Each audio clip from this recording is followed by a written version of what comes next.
Soit moi je prie et il se passe parfois des guérisons, soit je quitte le navire et là il se passera jamais rien. Donc j'ai décidé de faire partie du navire.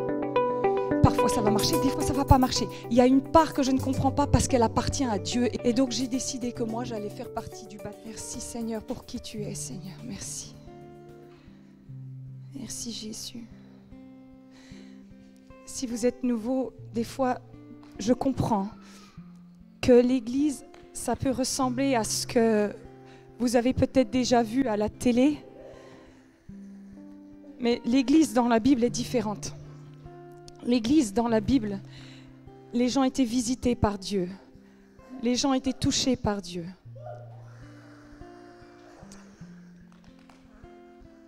Et ne vous laissez pas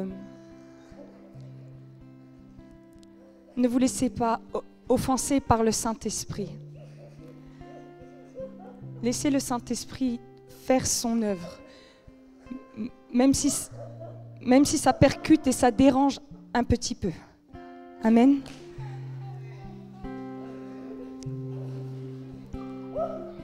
Si le Saint-Esprit ne venait pas perturber notre conception, ça veut dire qu'on n'a déjà plus Dieu dans nos vies.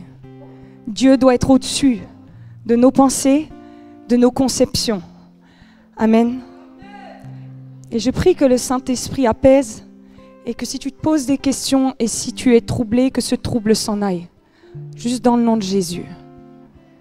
On n'est pas là pour jouer à l'église. En anglais, on dit to play church. Pour venir et puis chanter Alléluia et repartir. On est venu pour que le Saint-Esprit agisse et change les vies. Sinon, le dimanche matin, j'ai autre chose à faire. Et vous aussi.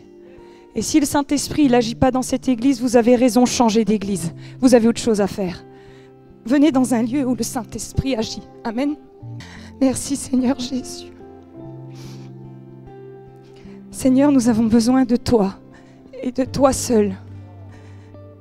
Et merci Seigneur parce que alors que l'ennemi veut nous mettre en boîte, toi tu fais exploser les boîtes. Tu fais des choses extraordinaires. Et on ne veut pas te limiter, Saint-Esprit. Merci. Merci Jésus. Merci Jésus. On a chanté le chant « Tu es bon ». Et dans ce chant, il y avait... Amen. Merci Seigneur.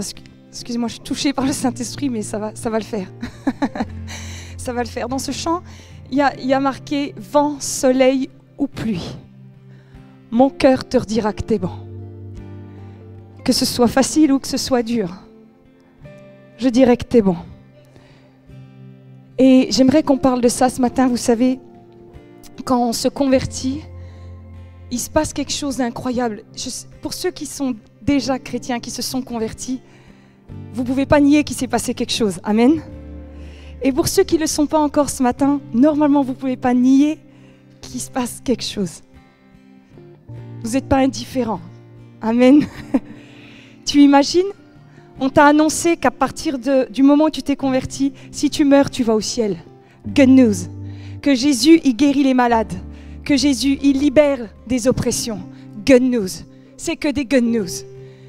Et quand tu deviens chrétien, tu as vraiment l'impression d'arriver dans un autre monde. Qui a déjà eu cette sensation? C'est un autre monde.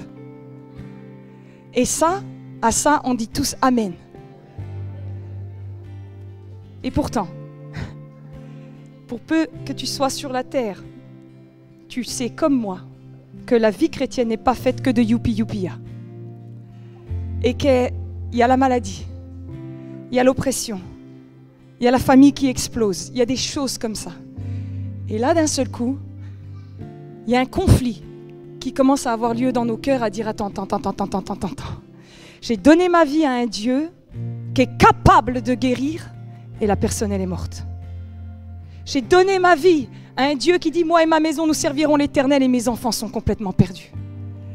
Et là, c'est ce que j'appelle le plus gros challenge de la vie chrétienne. Parce que tant que Dieu il fait des belles choses, on est tous là à danser et à dire Alléluia, Kumbaya, my Lord. Et dès que ça se complique, il y a un combat dans la tête. Dis à ton voisin, il y a un combat dans la tête. Et celui-là, il est fort. Et celui-là, il est violent. Et c'est là où ça passe, où ça casse. Soit tu vas te dire tout est vrai, soit tu vas toujours batailler à te dire j'ai déjà prié pour les malades, ils sont morts. Et tu vas commencer la prochaine fois à être sceptique quand il va falloir prier. Tu vas dire ouais je sais, je connais ce témoignage de ce gars qui a été délivré de la drogue, mais mon fils à moi il est toujours dans la drogue, alors franchement je veux bien, mais non. Et dans la foi, il y a un moment donné, il faut confronter le truc que Dieu n'a pas encore agi. Et si tu ne le confrontes pas dans ta vie, tu vas toujours être en mode ouais mais il guérit, mais je connais des histoires où il ne l'a pas fait. Ouais, il restaure les familles, mais je connais des couples où ça a explosé. Et ça existe les divorces, et ça existe les gens qui meurent. Et dans ton cœur, il y a ce crochet tout le temps qui fait que... Et tu te protèges aussi des fois, tu te dis parce qu'en fait, comme ça fait mal. Tu pries pour quelqu'un, puis à la fin, il meurt, ça fait mal. Moi, je ne recommence pas cette expérience. J'y ai passé des nuits et des nuits à l'hôpital, et la personne, à la fin, je lui ai juste tenu la main et elle est morte. Et ça fait 20 ans que j'attends le mariage. Me joue pas ta mélodie, que Dieu il pourvoit à tous vos besoins. Il y a des choses, j'attends un enfant, j'attends. Et ça, si on n'en parle pas, dans nos églises, on va se retrouver avec ce que j'appelle des chrétiens. Oui, mais non. Vous vous retrouvez dans ça? Il y a un domaine dans votre vie où vous dites ouais, mais non. Dieu, ouais, au début j'étais tout feu, tout flamme pour toi, j'ai chanté à la louange, j'ai tout fait, tout ça je l'ai fait, alléluia, mais entre toi et moi, c'est chaud Seigneur. Il y a un truc auquel tu n'as pas répondu. Et j'aimerais qu'on parle de ça ce matin. Amen. Amen. Quand Dieu ne répond pas à nos prières, le plus grand conflit intérieur que le chrétien aura à affronter dans sa vie est celui des prières non exaucées. Ça, c'est un conflit qu'on va rencontrer.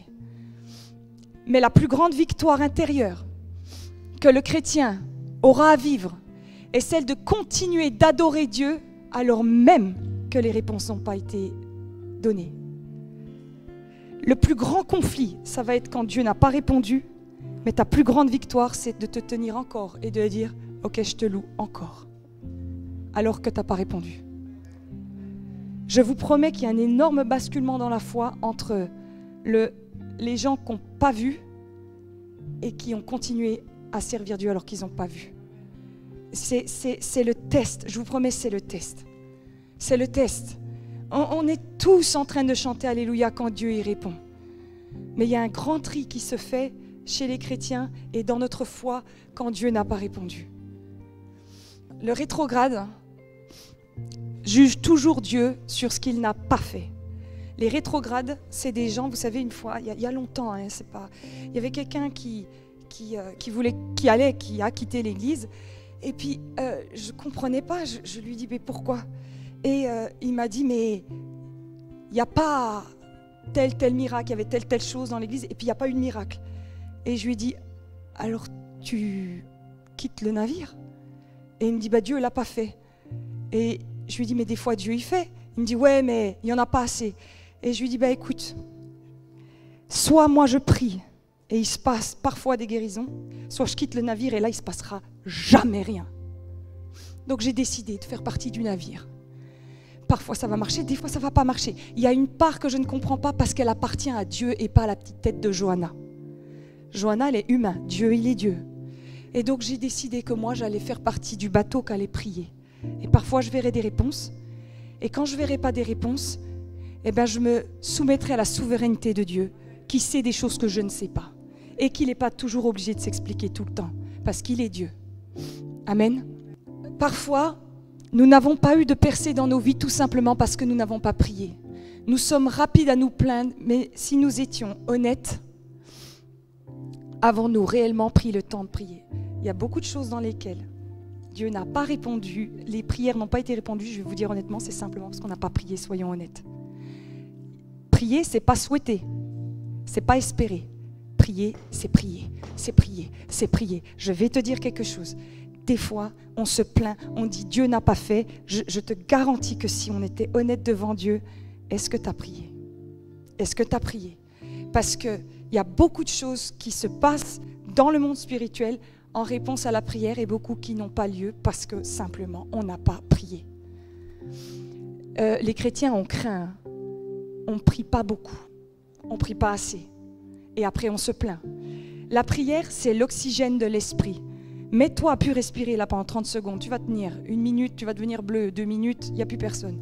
Je te dis, si tu ne pries pas, il ne se passe pas. Donc des fois on se plaint, on dit Dieu n'a pas agi, mais toi tu n'as pas prié. Et vous savez ce qu'on dit des fois? On dit je pense qu'il ne me reste plus qu'à prier maintenant. C'est une blague ou quoi? La prière c'est le commencement. Des fois on dit j'ai tout fait, maintenant il ne reste plus qu'à prier, je lui ai parlé, je dis mais comment ça tu lui as parlé? Maintenant tu dis elle n'a pas entendu, maintenant il faut prier. Non, tu pries et après tu vas parler aux gens. Il faut toujours commencer par la prière. Dis à ton voisin, toujours commencer par la prière. Et dis à ton voisin, arrête de te plaindre, c'est vrai que ça fait un moment qu'on ne prie pas vraiment. Arrête de te plaindre. Et quand je te dis prier, c'est pas que toi devant Dieu. La prière dans la Bible, elle est aussi collective. La Bible, elle te dit là où 2 ou 3 sont réunis, la présence de Dieu est là. La prière, c'est pas toi tout seul. Toi, tout seul, c'est 1 pied et les autres 2 pieds. Et on avance comme ça. J'ai mes temps avec Dieu et je prie avec les autres. J'ai mes temps avec Dieu et je prie avec les autres. Si tu pries tout seul, mais t'es un soldat tout seul. Ouais, mais je ne veux pas raconter ma vie aux gens. Va falloir le faire, loulou, parce que la Bible, elle te dit confessez vos péchés les uns aux autres et vous serez guéris. Pourquoi faut le dire aux autres, Seigneur? Je ne sais pas, c'est une loi spirituelle, je ne peux pas te l'expliquer, ça se passe comme ça. Il y a des gens qui ont des choses pires que d'autres, mais parce qu'ils sont dans la lumière, parce qu'ils parlent, parce qu'ils demandent la prière et tout, ils s'en sortent et ils vont plus loin que ceux qui étaient en meilleur état qu'eux. L'humilité du cœur. Amen. Pourquoi est-ce que Dieu ne répond pas non plus? Parce que Dieu attend d'avoir déjà une relation avec nous. Son but premier est notre cœur plutôt que nos circonstances. Je vais te dire un truc, j'ai entendu des fois des gens prier, je ne sais pas si ça vous l'a déjà fait, et franchement ils saoulent. Change cette situation, Seigneur, change la situation, Seigneur, change. Je vais vous dire quelque chose. Dieu, il sait que ta situation, elle est pourrie. Il le sait. Et si tu veux faire un bras de fer avec Dieu, c'est perdu d'avance. Et des fois, on est fatigué parce qu'on passe notre temps à demander à Dieu toujours la même chose. Alors, je ne sais pas pour vous, mais moi, une fois que j'ai prié 10 minutes la même chose, c'est bon. Et la Bible, elle te dit, ne répétez pas continuellement les mêmes choses. On n'est pas des abrutis. Donc quand il y a un moment donné, tu l'as dit 15 fois à Dieu, pourquoi est-ce que Dieu ne répond pas? Parce que bien souvent, j'ai remarqué que Dieu, il ne cherche pas tes circonstances, il n'en a rien à faire, il fait comme ça Dieu et tu deviens millionnaire. Comme ça Dieu, il fait et tu es guéri. Parce que Dieu, il cherche ton cœur en premier.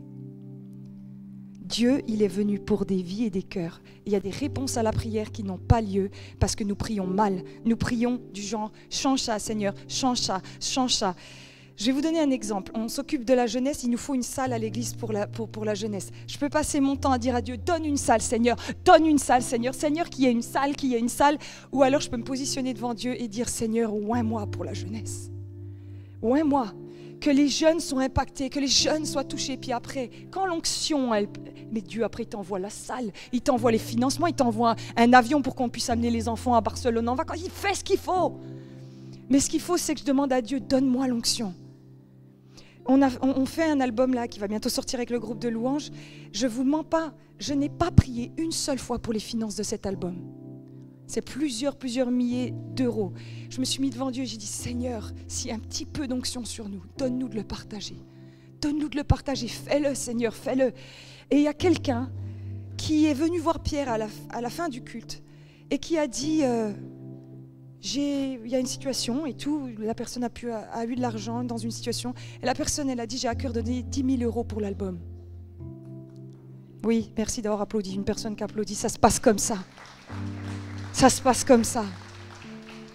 C'est-à-dire que quand tu pries, puis tu demandes à Dieu, il y a un moment donné ce qu'il faut faire, c'est ce que ce chant il disait tout à l'heure, je m'abandonne, change mon cœur. Vous savez que 80% des maladies sont psychosomatiques. Ça veut dire quoi? C'est ta tête qui rend ton corps malade. Tu es tellement stressé que tu as une boule au ventre, tu es tellement stressé que tu as mal à la tête, tu es tellement stressé que tu manges mal, tu dors mal. Et des fois, on va se battre, on va dire, Seigneur, guéris ma tête, j'ai des maux de tête, guéris la tête. Et le Seigneur te dit, chut, je vais parler à ton cœur pour que ta tête s'apaise. Des fois, Dieu, il ne répond pas simplement parce que ton cœur n'est pas ouvert à entendre. Et quand je dis que Dieu veut parler au cœur, j'ai marqué où en es-tu sur ce point? Parfois, nous approchons Dieu comme une machine à sous, alors que lui veut une relation. On dit à Dieu, donne, fais, alors que lui, il veut chercher le cœur. Par exemple, nous avons besoin d'une relation de cette manière, nous saurons comment prier. La Bible, elle nous dit que nous devons prier par l'Esprit. La Bible, elle dit dans le Notre Père que ta volonté se fasse. Tu dois prier par l'Esprit, ça doit se passer dans le cœur. Et quand tu commences à prier avec le Saint-Esprit, ben forcément Dieu y répond. Dis à ton voisin, oh, je ne sais pas prier la vache. Il y a 2 jours, le Seigneur m'a dit, vous savez, je prie en ce moment, je prie. Et puis le Seigneur, il m'a dit, tu ne sais pas prier. Je lui ai dit, quand même, Seigneur. Et le Seigneur m'a dit, non, Johanna, ton cœur, je veux parler à ton cœur. Et je veux que tu pries avec mon esprit, que ça se passe entre toi et moi. Et du coup, je me mets juste à prier en langue et j'attends que le Seigneur me dise quoi prier, comment prier. Si je veux prier pour Pierre, parce que je vois que Pierre a un problème, et qu'au bout du compte, le Saint-Esprit se met à me dire, en fait, Johanna, il est comme ça à cause de ça, quelque chose que je ne savais pas, quoi. Vous voyez? Mais si j'écoute pas le Saint-Esprit, je vais finir frustrée en disant, j'ai prié, ça fait 10 ans que je prie, 10 ans que les choses sont comme ça. Non. Est-ce que tu as entendu Dieu quand tu priais? Amen. Amen. Une autre raison pour laquelle Dieu n'agit pas, parce que quand on prie, parce que Dieu, il recherche des collaborateurs. Il veut passer par toi. Trop souvent, nous lui demandons une intervention extérieure, mais lui, il veut agir à travers nous. Et souvent, ceci passe par l'obéissance. Je m'explique. Des fois, on va demander à Dieu, je donne un exemple, Seigneur, donne-moi un travail, donne-moi un travail, donne-moi un travail. Et puis, le Seigneur, il va te demander d'aller chercher un travail. Non, qu'on m'appelle dans le nom de Jésus, que mon portable, il se mette à sonner. Non. Tu te lèves et tu vas. Seigneur, mon ennemi, change-le. Puis le Seigneur, il vient puis il te dit, pardonne-lui. Tu rigoles, c'est une blague. Et le Seigneur, il te dit oui. J'ai raconté à mon groupe de maison, c'est une histoire courte, je la fais très très courte. Je suis maman, les mamans, vous êtes avec moi, tu touches à nos enfants. Je ne peux pas t'expliquer. Il y a quelque chose en toi qui s'allume. C'est le bouton qu'il ne faut pas appuyer, nos petits. Je suis désolée. Le coach de foot, il vient te voir, puis il te dit, il n'était pas bon au match. Comment ça, il n'était pas bon au match? Je ne sais pas, ça touche l'identité, c'est terrible. Et en fait, Wesley joue à l'école, fait le kéké, fait tomber le portable du copain. Le portable du copain, il a une fissure sur l'écran. On a toujours dit à Wesley, l'honnêteté, Wesley, si tu nous dis les choses, on sera moins, moins sévère. On travaille dans la vérité. Donc à la sortie de l'école, il vient, il me dit, maman, cassé le portable. J'ai fissuré l'écran. Je dis, Wesley, on est responsable, on répare nos bêtises. Voilà. Donc je fais histoire, je la raccourcis. Je fais un devis, c'est 100 € réparation d'écran, donc c'était vers fin juin, fin de l'année scolaire. Donc je donne le portable dans une enveloppe, 100 €, et puis je donne à Wesley pour qu'il donne à son copain en expliquant, c'est avec le devis, ça fait 100 €, ça réparait l'écran. Et puis là, à travers les réseaux sociaux, à travers TikTok, son copain lui dit, 15 jours après, en fait le portable il marche plus, il s'allume plus. Et c'est un iPhone tant, machin. Et puis, il le relance. Bon, moi, je marque, écoute, à partir de maintenant, je prends le portable, je dis, cette histoire de portable, j'en parlerai entre ta maman et moi. Voilà. Et donc, j'échange avec la maman. Pas une maman très évidente. Voilà. En gros, elle me fait comprendre que le portable vaut 300 €. Et moi, je me dis, quoi? Et un portable neuf vaut 300 €. Je dis, t'as raison, je vais pas payer. Et le portable marchait. Il a juste fissuré l'écran. Et 15 jours après, on me dit de payer un portable. Vous voyez, je ne suis pas un pigeon, moi. Donc je lui dis, non, vous rigolez ou quoi? Voilà, il y a ça, bref. Il y a les vacances qui passent. Et je reçois dans mon casier de prof en septembre une lettre de la mère avec un truc de l'assurance. Veuillez remplir ça pour que mon fils puisse avoir son nouveau portable. Et puis, la version, c'est que Wesley a cassé le portable ne marche plus, c'est pas la vérité. Le portable était fissuré et les autres copains ont vu, et le portable a marché pendant 15 jours, et après, bon, alors c'est parole contre parole, et puis comme elle m'avait pris la tête sur TikTok, et puis que je me suis dit, je suis le bon pigeon, j'ai donné 100 €, elle veut 200 € de plus, bref. Et là, je lui réponds, en bonne pécheresse, hein, eh bien, chère madame, je remplirai le document quand vous m'aurez rendu les 100 € que je vous ai donnés en liquide. Et si l'idée vous passerait par la tête comme quoi je n'aurais pas donné 100 € liquide, j'ai screené tous vos messages sur TikTok. Donc je lui marque. Le lendemain, rebelote message. Et elle me dit, je vous rendrai les 100 € quand le portable sera neuf, complètement réparé, tout ça. Et je me dis, tu sais quoi, tu me prends la tête. Et je lui ai dit, écoutez, il y a des voies légales, si vous voulez, vous avez qu'à aller porter plainte contre nous, j'en sais rien moi. Et donc du coup, je lui dis ça, et puis je rentre chez moi, je sors de ma voiture, et vous voyez, moi j'avais un mari avant qui était inspecteur, et j'ai un frère qui est avocat. Viens, on va se battre, viens. Alors je prends mon portable, je me dis, j'envoie un message à mon frère. Je lui dis, écoute, fais-moi une lettre, comme quoi, voilà, la version, tac, tac, moi je ne payerai jamais d'avocat, mon frère est avocat.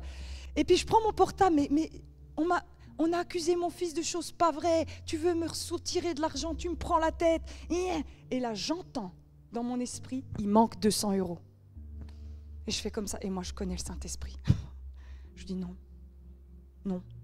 tu recommences pas. Je dis non. Et quand vous rentrez chez moi, il y a mon entrée comme ça, puis il y a ma buanderie sur la gauche. Et comme, je ne sais pas les fils qu'on a, quand on est énervé, on fait le ménage. Et je suis rentrée dans ma buanderie, je suis passée en mode ménage, j'ai dit non.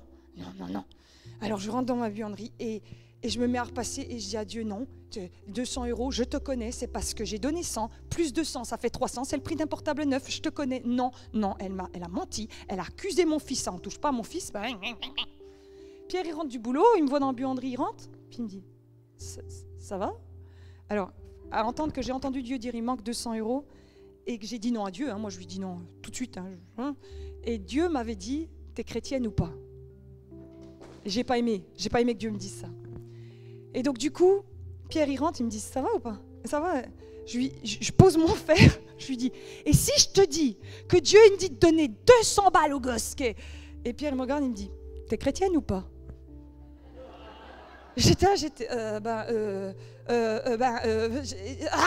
Et après, l'idée.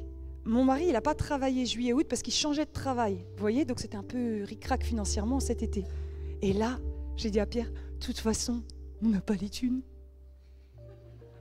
Donc, Et Pierre, il me dit, oui, ça m'embête. Voilà. Donc j'ai mon excuse devant Dieu, je ne les avais pas.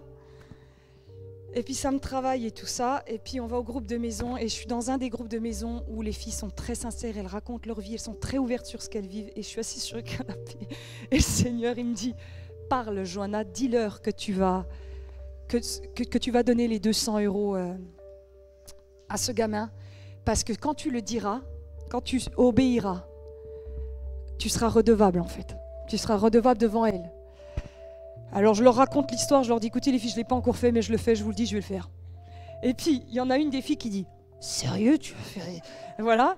Et puis je lui dis, oui, mais Dieu, il m'a dit, t'es chrétienne ou pas? Elle me dit, ah oui, c'est vrai, ah oui. Bref, le groupe de maison se termine, je monte dans ma voiture, Dieu, il m'est témoin, mon portable, il bip, j'ai une alerte du Crédit Mutuel, je ne vous mens pas, mon mari est là, un virement de 2000 €. Et là, j'ai regardé Dieu et j'ai dit, attends, je te connais, je sais comment tu fonctionnes. Tu voulais juste mon obéissance. Et je me dis, c'est pas possible. Alors je me dis, je vais quand même contacter mon mari. Et je lui dis, écoute, il y a un truc bizarre, on a reçu un virement. Il me dit, non, moi j'ai rien touché, j'ai rien fait. Oh là là, je vais à la réunion de prière, parce qu'il y avait réunion de prière après. Et on rentre le soir, il me dit, écoute, c'est un truc de la banque, elle pense qu'elle devait nous rembourser depuis un moment. C'est arrivé au moment où j'avais décidé d'obéir. Alors écoutez, j'ai fait une lettre à cette famille. Lettre commandée, hein. J'ai encore un côté un peu, hein. Voilà, avec un chèque, j'aurais dit, écoutez, ça va paraître bizarre, c'est vrai que cette histoire m'a énervé, vous a énervé, on s'est mal parlé, mais en fait, je suis chrétienne et on doit primer pour la paix avant tout, et elle n'a pas de prix. Vraiment, offrez à votre enfant le plus beau portable, je vous joins 200 €, j'espère que vous avez gardé les 100 € avec 300 €. Oh, il a un beau portable, hein. Voilà, et je lui dis, c'est vraiment de bon cœur, et au moment où je poste la lettre, je sens qu'un truc me quitte. L'obéissance. Et en fait, je me suis dit, Dieu, il cherchait juste mon obéissance. Des fois, Dieu, il n'agit pas. La situation elle reste bloquée parce que j'ai prié. J'ai dit, écoute, Seigneur, tu me fais justice sur cette mère. Et que Wesley ne soit pas dans la même classe que lui. J'ai prié comme ça. Non, Et le Seigneur m'a dit l'obéissance. Des fois, Dieu n'agit pas simplement parce que tu n'obéis pas. Amen. Amen. J'ai marqué beaucoup de situations sont bloquées parce que nous n'obéissons pas. Maintenant, j'aimerais parler du fait qu'il faut partager avec d'autres. Quand tu pries, tu partages avec d'autres. Amen. Des fois, il faut parler, comme j'ai dit tout à l'heure, à d'autres et partager. Et si tu ne partages pas, y a une lumière qui ne vient pas. Et Dieu, il travaille dans la lumière. Et dans la prière, il y a des prières qui ne marchent pas simplement parce que tu ne partages pas avec d'autres. Dis à ton voisin, c'est pas bon un chrétien isolé. C'est pas bon. C'est pas bon. Et la Bible, elle dit même, Marie, si vous êtes en conflit avec votre femme, réconciliez-vous parce que sinon quoi ? Vos prières sont bloquées. Ouh, ça fait mal, hein ? Il y a des choses comme ça, il faut qu'on soit en unité. Et maintenant, on va aller un peu dans le dur. J'aimerais qu'on parle, qu'au bout du compte, voilà, en première partie, vous me dites, ok, Johanna, du coup, j'ai prié. Parce que c'est vrai que des fois, on ne prie pas. J'ai obéi et j'ai prié avec d'autres. J'ai été assez humble pour partager mes problèmes. Mais des fois, la réponse ne vient pas quand même. Tu pries pour la guérison et ça n'a pas lieu. Mais quand je te dis que ça n'a pas lieu, c'est-à-dire que la personne, elle meurt. Après, tu te dis, Dieu ressuscite les morts. Donc pendant une semaine, tu vas prier pour la résurrection et la personne ne ressuscite pas. Et après, tu la mets en terre. Je vous parle de ce moment-là. Vous me suivez ? Ces moments où on sait très bien de quoi on parle. Les moments où Dieu n'a pas agi. Donc on a obéi. On a demandé à tout le monde de prier. L'église entière se lève et se met à prier. Et là, Dieu n'agit pas. Et l'être humain, normalement, si vous êtes comme moi, il y a un énorme pourquoi. Alors ce pourquoi, il devient un tourment. Je ne sais pas si vous en avez déjà eu, mais moi j'en ai eu. J'avais mal au crâne. Pourquoi ? Mais pourquoi ? Pourquoi il est malade ? Pourquoi elle est malade ? Qu'est-ce qu'elle a fait ? Et j'ai vu des gens, coup sur coup, mourir de cancer. C'était pas elle les pires. Tu comprends plus rien. Et tu as des enflures qui sont toujours en vie. Alors ça. Alors après, il y a des chrétiens qui disent, oui, mais Dieu leur laisse le temps, la grâce. Ah ouais. Et à ma mère, non. À une de mes meilleures amies, non. C'est pas une réponse pour moi. Et donc le pourquoi, il devient colère.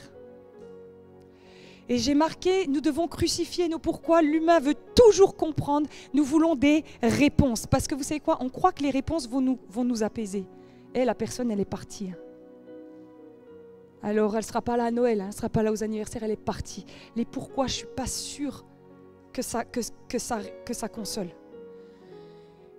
J'ai marqué un conseil, ne cherche pas des réponses au milieu de ta souffrance. C'est comme vouloir comprendre une tempête quand tu es en plein dedans. Quand tu es dans une tempête et que tu cherches à comprendre, ton cerveau, il va trop vite. Ce n'est pas le moment. Ce n'est pas le moment. De pourquoi, de comment. Tu vas quand ressortir avec des mauvaises réponses. Tu sais pourquoi ? Parce que tu es en deuil, tu es blessé, tu es écorché vif. Et il va sortir que du moche. Il ne faut pas, dans les moments où Dieu n'a pas répondu, commencer à... Vous allez me dire, mais Johanna, c'est presque plus fort que moi. Ça sort tout seul. Le pourquoi. Oui, c'est vrai. C'est vrai. On est humain. Dis à ton voisin, tu es encore humain. Tu es encore humain. Il y a un pourquoi qu'elle a. Il y a un pourquoi qu'elle a. Parce que c'est souvent après coup que nous comprenons quand nous sommes dans le calme, quand nous avons la vision globale, quand nous avons passé du temps avec Dieu. Ses pensées sont au-dessus de nos pensées. Et si nous lui demandons de tout nous expliquer, c'est que quelque part nous lui demandons de se rabaisser à notre niveau. Dieu règne, les amis. Dieu est grand. Dans Psaume 116, il est marqué « Elle a du prix à mes yeux, la mort de ceux que j'aime ». Il y a quelque chose que tu ne peux pas comprendre, que lui comprend. Et si tu es avec des « pourquoi ? Pourquoi ?» Vous savez, ceux qui ont des enfants, vous les avez déjà vus, ils font des caprices pour des choses. En fait, il faut juste que tu sois à l'heure à l'école. Pourquoi il faut que je te fasse le schéma pour que tu aies un boulot un jour, pour que tu puisses bien apprendre. On n'a pas le temps. Et des fois, Dieu, c'est comme ça. Il ne va pas te faire la tirade du monde entier. Fais-lui confiance. Fais-lui confiance. Et donc, j'ai marqué une phrase de Bill Johnson qui est énorme dans Philippiens 4:7. Il y a un verset qui dit que Dieu donne la paix au-dessus de toute intelligence. Oui, vous connaissez ce verset ? Et le Dieu, voilà. Et Bill Johnson, il a dit, il faut donc que je renonce à mon intelligence afin de recevoir cette paix. Vu qu'il donne la paix au-dessus de toute intelligence, il y a un moment donné, notre intelligence, il faut accepter qu'elle ne comprenne pas tout. Ça, c'est dur. Ça, c'est dur parce que vous allez me dire, mais alors à quoi bon ? À quoi bon, Johanna, Dieu nous donne un cerveau, c'est quand même pour comprendre. Ouais, mais il te donne aussi un esprit qui dépasse ton cerveau. Et Bill Johnson, il dit, Dieu, il donne une paix parfois, les amis. Je ne peux pas vous expliquer, le cerveau n'a pas de réponse, mais la paix est là. Vous avez déjà expérimenté ça ? Tu ne peux pas l'expliquer. Tu vis quelque chose de très dur et pourtant, la main de Dieu est sur ta vie. La main de Dieu est là.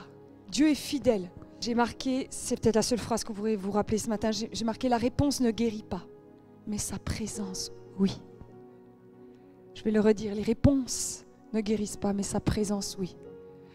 Vous venez dans la présence de Dieu et vous lui dites « Seigneur, je ne sais pas, je ne comprends pas, mais un toucher de toi suffit. » J'ai vécu, les amis, plus de guérison dans un temps de louange, dans sa présence. Je ne peux pas vous expliquer. Les choses me quittaient comme ça, quittaient ma vie. Est-ce que Dieu est venu et m'a tout expliqué ? Alors Johanna, tu es comme ça parce que... Non, il venait et sa présence me suffisait. Les amis, les chrétiens persécutés, ils sont dans des prisons. C'est la présence de Dieu qui fait qu'ils ne deviennent pas fous dans les cachots. La présence de Dieu. Quand tu es à l'hôpital, sur ton lit d'hôpital, c'est la présence de Dieu. Il faut la présence de Dieu. Amen. Je ne sais pas si vous voyez de quoi je parle, mais je pense que si vous êtes chrétien, vous avez déjà expérimenté ce moment où Dieu, vous ne pouvez pas expliquer, mais après, ça se calme en vous. Ça se calme en vous. Amen. Il faut rechercher sa présence. Quand ça explose dans ta vie et Dieu n'a pas répondu et ta tête, elle hurle pourquoi ? Mets sur pause ça et va et recherche sa présence. Si ton cerveau va très très très très vite, c'est un signe de l'activité de l'ennemi. Alors qu'est-ce que tu vas faire maintenant qu'elle n'est plus là ? À qui tu vas te confier ? Et puis ça va se passer comment ? Et puis ton enfant, il n'aura pas de grand-mère. Et nanana, et nanana, et nanana, et nanana. Et il y a un moment donné, tu vas faire tout le tour du monde. Et je peux t'en sortir des listes d'à quel point c'est triste. Ils n'ont plus leur mère, ces gosses. Ils ont pu, vous comprenez ? On va la faire, la liste. Et ça t'amène nulle part. Ou alors tu peux mettre sur pause et dire, Seigneur, je prends ta présence. Juste ta présence. Et c'est ça la foi. Je ne comprends pas et pourtant ça marche. Amen. Amen. Quand Dieu n'agit pas, tu peux avoir à la fois dans ton âme la peur, parce que tu es toujours dans la chair, mais la foi en même temps. Vous savez que les deux peuvent cohabiter. Tu peux avoir à l'intérieur de toi ce truc qui dit « Seigneur, je ne comprends pas » et en même temps Dieu qui dit « Je suis là ». Ça peut le faire. Et si tu es chrétien et humain, forcément tu as déjà ressenti ça. Ce truc en toi où tu te dis « Je vais péter un câble » et en même temps tu te sens maintenu. Tu ne peux pas l'expliquer. Vous voyez de quoi je parle ? Vous êtes à l'hôpital, j'ai parlé avec une copine il n'y a pas longtemps, elle m'a dit, je me suis vue partir, et en même temps, tu sens que la vie t'appelle. C'est bizarre. Tu te sens dans les deux. Mais oui, on est dans ce monde. Hein. Ah, ce monde, aïe, aïe, aïe. Des fois, je dis à Dieu, vivement le ciel. Vivre dans les deux mondes, c'est dur. C'est dur. Il y a une clé qui m'a aidée. Quand tu ne comprends pas les actes de Dieu, alors appuie-toi sur sa nature. Je vais m'expliquer. Mon papa, il m'a mis des fessées quand j'étais petite. Tu m'as battue. Non, je rigole. Pas beaucoup, il mettait pas beaucoup de fessées aux filles, mon papa, parce que nous, les filles, on faisait... Et papa disait, oh, mes frères, ils disaient, ouais, papa dit, ouais. Mais moi, oui, enfin bref. Mais je vais vous avouer, les filles, on a un pouvoir de manipulation sur nos pères. Oh, c'est trop fort. Franchement, on allait faire des courses avec ma mère, je disais à ma mère, je peux prendre ça et tout. Non, c'est hors budget, non, c'est hors budget. Quand mon père, il disait, je vais à Auchan. Alors j'allais avec lui, puis je mettais dans le caddie, vous savez, du mascara, du machin. Il me dit, t'as besoin de ça? Je dis, oui. Ah bon. Ah là. Je me levais en retard pour l'école, je disais à ma mère, s'il te plaît, amène-moi. J'avais loupé mon bus, elle dit, ah non, tu vas à pied, t'apprends. Mon père, il dit, oh la gamine quand même. Hop, il m'amenait. Les papas, hein. Par contre, si c'était mes frères, des fois, ils me disaient, va demander à papa. Ils savaient, hein. Je sais pas, on a un truc, ils doivent se dire qu'on est fragile. C'est vrai d'abord. Et pourquoi je dis ça? C'est parce que mon père, il me mettait des fessées. Et quand t'es petit, tu crois que ton père est méchant avec toi. Mais quand tu le connais, il y a un conflit dans ta tête où tu te dis, c'est pas une enflure non plus, quoi. Donc j'ai la fessée et j'aime pas. Mais il est sympa quand même. Et avec Dieu, c'est pareil. Quand tu passeras par des moments où Dieu ne répond pas dans les actes, appuie-toi sur sa nature, sur le fait qu'il est bon, qu'il est sage, qu'il est amour, qu'il est fidèle, qu'il veille, qu'il sait tout retourner à sa gloire. Quand Dieu ne répond pas à mes prières, vous savez, je suis frustrée, j'ai envie de lui dire « Oh !» Et après, je lui dis « Alors, ta nature, c'est que tu es bon. Donc, tu t'es pas planté. Ta nature, c'est que tu es sage. Il y a un truc que tu sais que je ne sais pas. Ta nature, c'est de savoir retourner, excusez-moi le terme, la merde en grande gloire. » Et du coup, je dis à Dieu, écoute, il y a un truc qui m'échappe, mais je sais que tu es comme ça. Donc, je m'appuie sur qui il est au lieu de ce qu'il fait. Et les amis, si votre foi, elle est basée plus sur les actes, ben, je vais vous dire quelque chose. Vous allez être des gens qui allez toujours être boostés quand ça va et vous effondrer quand ça ne va pas. Mais si vous êtes basé sur Dieu, quoi qu'il se passe dans la vie, vous direz, il sait. Il sait. Il règne. Il est là. Il est bon. Et vous savez ce qui fait du bien, c'est que quand 10 ans après, avec le recul, tu vois qu'il a changé le mal en bien. Vous avez déjà vu ça?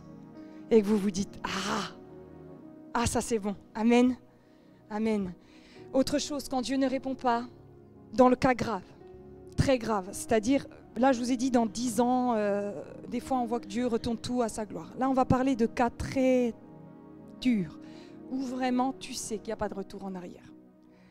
Il y a un divorce, il y a un décès, il y a une amputation, quoique Dieu peut faire repousser les membres. La personne meurt, la situation ne change pas, tu peux être sûr d'une chose, c'est que Dieu te donnera la grâce. Mon fils, il avait 10 ans.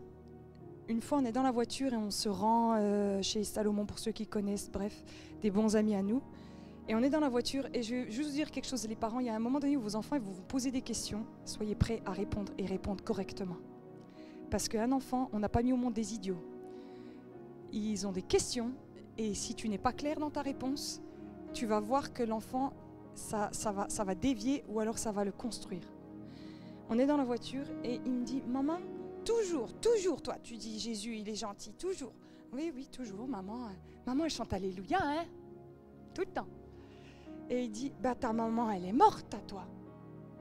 Vas-y. Je me suis dit, il n'y a que lui qui aurait pu, ouvrir ce dossier, vous voyez? Quelqu'un d'autre serait venu et puis m'aurait dit, elle est morte ta mère, non? Puis Dieu, je lui aurais dit, attends, Dieu, ferme les yeux. Oui. Donc, il me dit, mais elle est morte ta maman.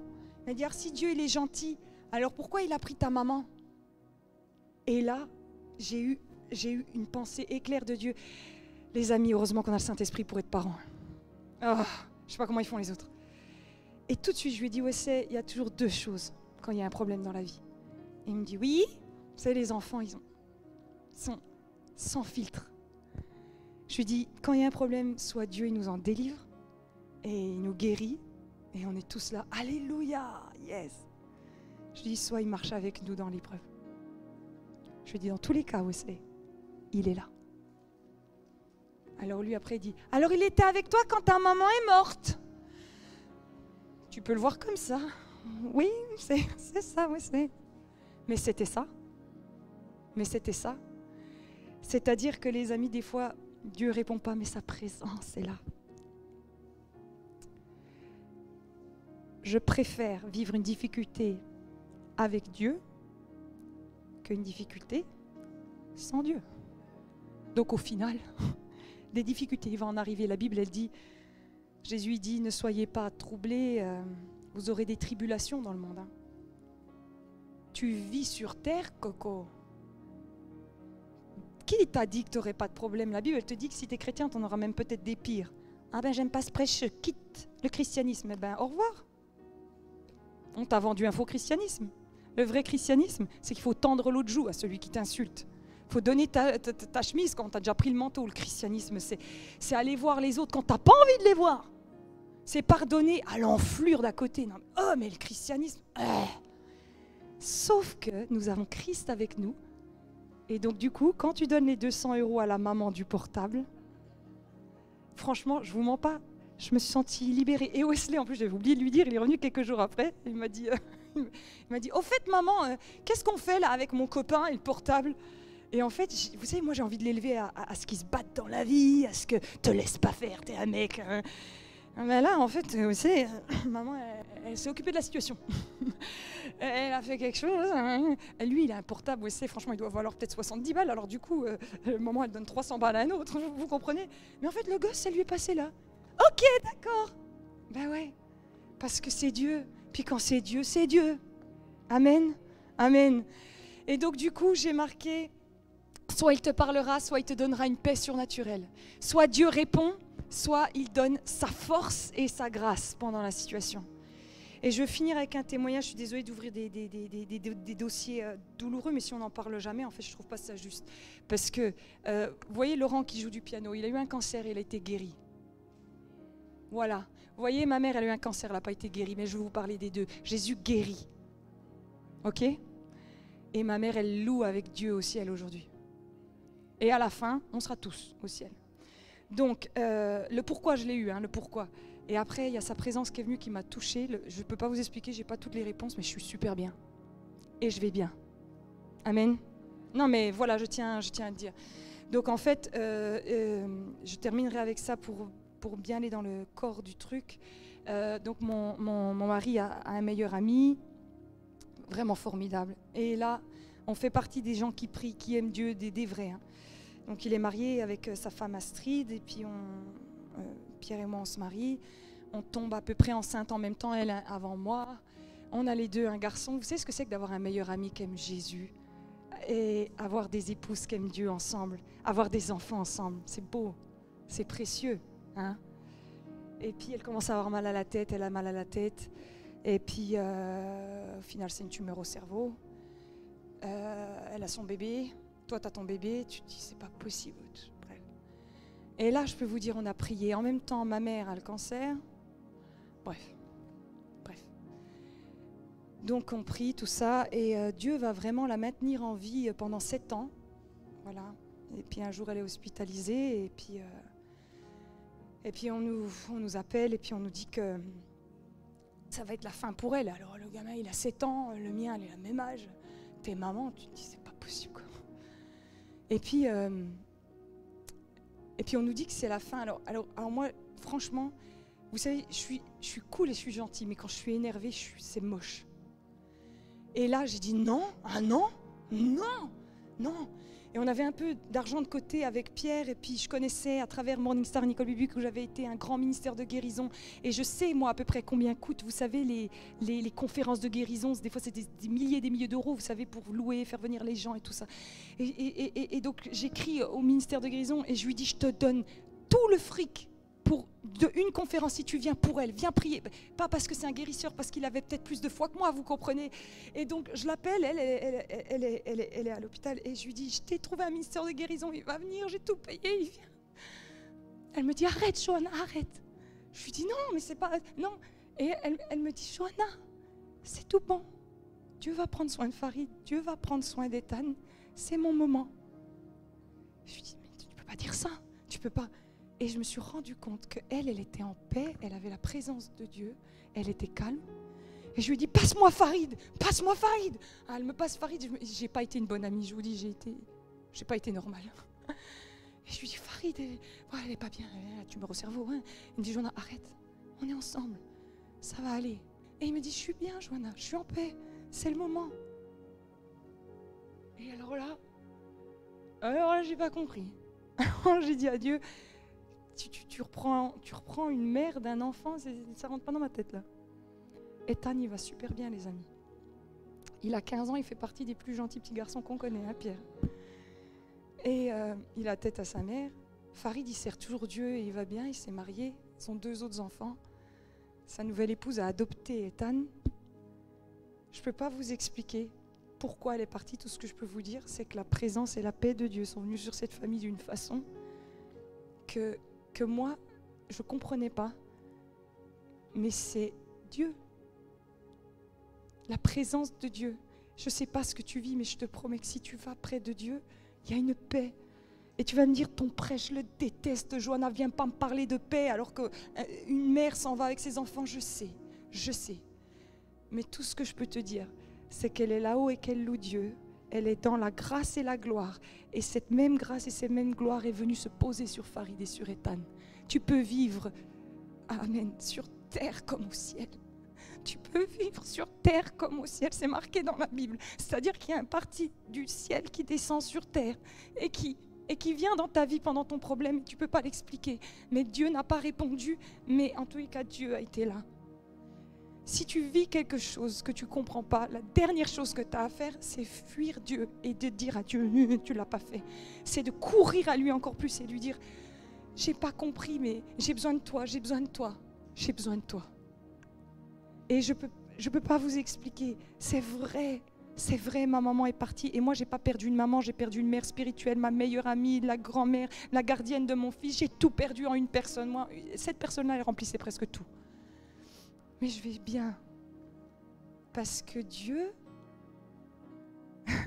il m'avait dit, Joanna, ce qui était bon chez ta mère, c'est moi qui l'ai mis. Et tu le retrouveras chez d'autres. Parce que c'était moi dans sa vie qui la rendait comme ça. Et je suis devenue amoureuse de Jésus. J'ai dit à Dieu, ce qui était en ma maman, je le veux. Et je l'ai aujourd'hui, les amis. Ce qui est de Dieu ne meurt jamais. Amen. Je finis avec ces 2 versets bibliques. C'est marqué, voilà, j'ai marqué dans tous les cas, Dieu est là. Matthieu 5, 4, c'est marqué, bienheureux sont ceux qui pleurent, car ils seront consolés. C'est-à-dire que Dieu, il te promet ça. Et il y a un dernier passage, je veux vous parler des amis de Daniel qui vont, vous connaissez sûrement cette histoire, ils vont aller dans la fournaise. Le roi les met dans la fournaise parce qu'ils refusent de se prosterner devant les faux dieux. Et regardez ce que les amis de Daniel disent au roi. Si Dieu que nous servons peut nous délivrer de la fournaise où brûle un feu ardent, ainsi que de tes mains, ô roi, alors qu'il nous délivre. Mais même s'il ne le fait pas, sache bien, ô roi, que nous n'adorons pas tes dieux. En gros, ces gars, ils ont dit, Dieu peut nous délivrer de la fournaise. Et s'il ne le fait pas, nous louerons encore Dieu. On dit Amen là, mais pour ceux qui passent par des situations difficiles, je comprends que je viens chercher vraiment le... Mais croyez-moi les amis, de toute façon, vous êtes dans une situation difficile. Alors tant qu'à faire, allez à Dieu. Allez à Dieu. Et même si il ne délivre pas, il va envoyer son Saint-Esprit. Il est impossible que Dieu enlève quelqu'un d'aussi formidable que ma mère sans après envoyer son esprit pour me consoler. Il n'est pas méchant. C'est pas un Dieu tordu. Il est impossible que tu sois dans une famille monoparentale sans que Dieu le Père vienne et soit le Père de la famille. C'est notre Dieu. Mais ne tourne pas le dos à Dieu en disant « je suis toute seule, je suis toute seule ». Tourne-toi en disant « sois l'homme du foyer ». Tu perds quelqu'un, ne dis pas « ouais, tu l'as enlevé ». Tourne-toi et dis « tu es le consolateur ». Ne dis pas « Dieu, j'ai pas de pognon ». Tourne-toi vers lui et dis « tu es celui qui pourvoit ». Prends auprès de Dieu. Et s'il ne répond pas, elle n'est pas là ce matin, vous avez vu Linda comme elle loue? Que ça nous fasse réfléchir les amis. Jean-Claude a été enterré un mardi, Le dimanche, elle était là et elle louait toutes ses forces. Parce que cette femme, elle a tout compris. C'est qui va vraiment la consoler? C'est nous, vous croyez? C'est Dieu. Le Saint-Esprit se fait appeler le consolateur. Vous croyez que j'ai une vie, moi? Vous croyez que je vais pouvoir prendre Linda chez moi tous les jours? Je l'ai fait, mais je sais que c'est seulement Dieu qui peut consoler. Seulement Dieu. Et les gens du monde, ils s'effondrent à travers les problèmes. Les chrétiens, c'est bizarre à expliquer, on devient plus fort. Vous avez remarqué ça? Le diable, il peut envoyer tout ce qu'il veut. Le chrétien, il ressort plus que vainqueur. Amen. Est-ce qu'on peut se lever ensemble? Merci Seigneur.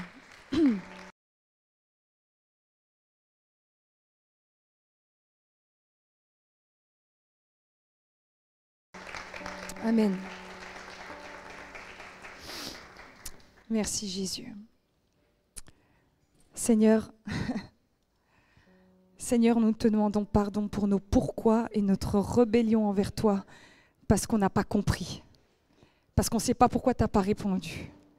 Et nous décidons ce matin de nous tourner vers toi et de dire que ta présence est suffisante. Que si tu veux nous donner une réponse, tu le feras. Tu le feras. Mais si cette réponse dépasse notre tête, alors t'enverras ta paix. Dans tous les cas, Seigneur, nous te voulons toi et toi seul. Merci Seigneur, parce que à la fin, à l'éternité, les comptes seront faits, les amis. Les comptes vont être faits. Et on recevra notre récompense. Mais plus jamais, tu t'éloignes de Dieu ou de l'Église parce qu'il n'aurait pas répondu. Ne fais pas cette erreur-là. C'est un mensonge et c'est fait pour te détruire. Plus la réponse ne vient pas, plus il faut que tu te fasses proche de Dieu. Je le redis. Plus la réponse ne vient pas, plus il faut que tu te rapproches de Dieu. Et reçois de lui ce toucher que seul lui peut faire. Merci Seigneur. Est-ce qu'on peut simplement mettre nos mains comme ça et dire à Dieu, ta présence, ta présence. Seigneur, je veux ta présence. Je ne comprends pas et je veux arrêter de lutter et lutter et lutter pour comprendre. Je veux ta présence. Seigneur, je te prie pour mes frères et sœurs, tous ceux qui ont du mal à passer du temps dans la prière, les amis. Ça, c'est pour deux raisons. Pour que vous n'ayez pas de percée ou que vous ne soyez pas consolés. C'est pour ça que vous avez du mal à passer du temps dans la prière. Parce que sinon, vous allez avoir du résultat ou alors vous allez être consolés. Et le diable ne veut pas ça. Seigneur, donne-nous de prier. Donne-nous de prier, Saint-Esprit. Pardon pour le manque de prière. Pardon parce qu'on dit, puisqu'il ne l'a pas fait, je m'éloigne. Pardon, Seigneur, parce qu'on veut que ça se passe comme nous on veut. Sois le roi, Seigneur. Règne. Et si ça ne se passe pas comme on veut, toi, Seigneur, reprends ta place.